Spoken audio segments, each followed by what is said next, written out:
In the Annals of Sanctity, we find that there is a parallel between the fear and trembling of the pedagogy of the Old Testament and the fear and trembling of the mystics who are aware of the unspeakable sanctity of their King.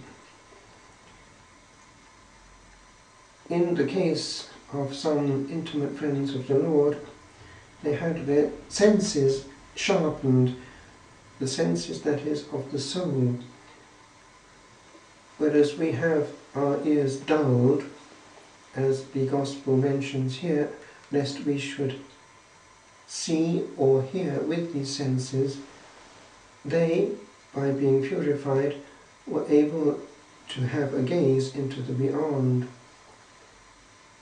But there was a long preparation, a separation from noise and sin, and also unnecessary leakage of energy.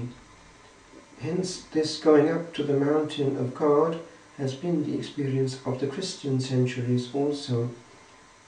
And we can pause for a few moments this morning at the experience of one of our own. It is Julian of Norwich, who, as a young girl, gave herself completely to the Lord in the life not just of a hermit and anchoress, but actually of a recluse, which means that she was physically sealed next to the Blessed Sacrament in the wall of the apse of the sanctuary end of St. Julian's Church in Norwich, with one window open to the Blessed Sacrament and another veiled where people could dialogue with her if necessary. And it is that window on the Blessed Sacrament which was also the window on to the place of glory, for the Lord spoke to her heart, and through her heart spoke to mankind, because she was perhaps the first woman to write in English, and she has left us this treasure of the revelations of divine love, in which the Lord gave her that optimism which has characterized the spirituality of the English nation to this day, the upbeat, as we would say, all shall be well. That is the revelation of His providence, but also of His love. But also there is this element of fear and trembling, and she mentions it in her long manuscript, the second of the two, the one written towards the end of her life, when she meditated in depth on the experience gained in her youth in ecstasy. And it is this which she had to say on the issue of fear and trembling. Love and dread are brothers. They are rooted in us by the goodness of our Maker, and they will never be taken from us. We love by nature, and we love too by grace. We dread by nature, and again we dread by grace. It is right for the Lordship and Fatherhood of God to be feared, just as it is right for His goodness to be loved. This is then the balance, because we are called to an experience of ecstatic intimacy with our Lord and King, and to see Him exclusively as a policeman is to jettison that experience of intimacy and to save our souls in a state of tension and anxiety, and to miss the point. However, having said that, we must avoid the other extreme of presumption, which is the danger of our day. In the East, the eremitic life has always been central. They do not have families of monks and congregations as we do in the West. They only have the great fraternity of monks, which has the monastic succession going back to the desert of Egypt. And one cannot become a monk, one receives the habit and that succession from an elder.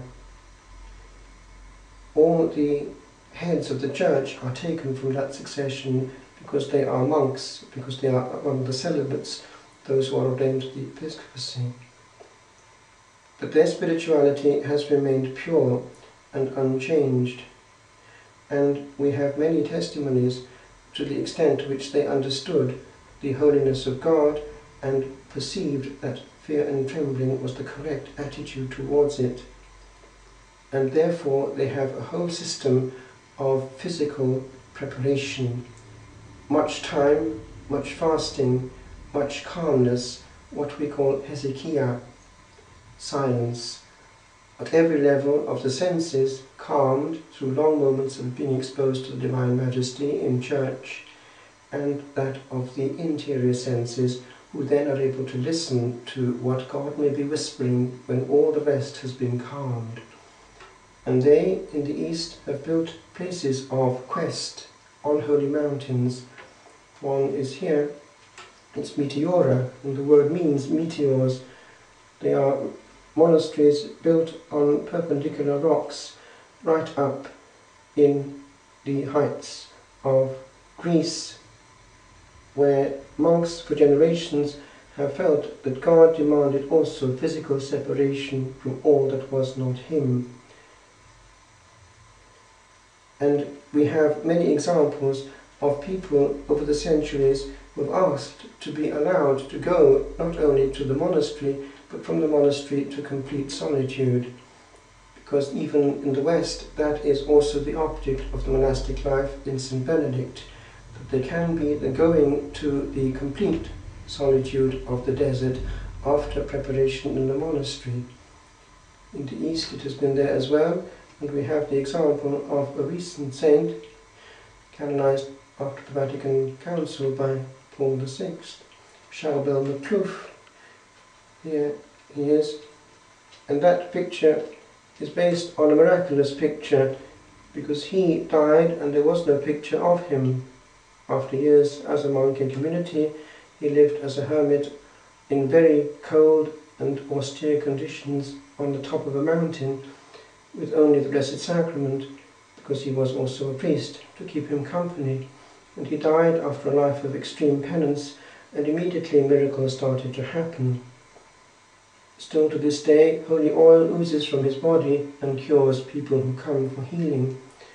But there was no photo during his life. What happened? The Lord gave a photo after his life, when a group of 5 or 6 pilgrims came to pray at his tomb and took a picture of the group in front of the tomb. And when it was developed, a picture like this came up on the negative, and so they were able to paint pictures henceforth of the saint. So it's a true likeness based on a divine picture of a saint already in glory. What is coming through there, as it comes in also the great saints of the West, like now we have here as newly beatified Charles de Foucauld, after years as a Trappist, wanted to go all the way and have that absolute experience of the desert in Tamanrasset, close to the poorest of the poor, of the Tuaregs down there. What happens is this: when there is a simplification on the level of what complicates life, God then can reign. He can, with difficulty, reign on a heart which is divided, and can, with difficulty, get through to the senses which are bombarded, because as in the Gospel, they are dulled and dimmed.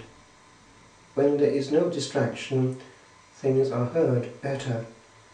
And God, being the silent one, as he asked Moses to come apart and come to the top of that holy mountain of Sinai, so too, when we come apart, he honours those who honour him, and does not let himself be outdone in generosity.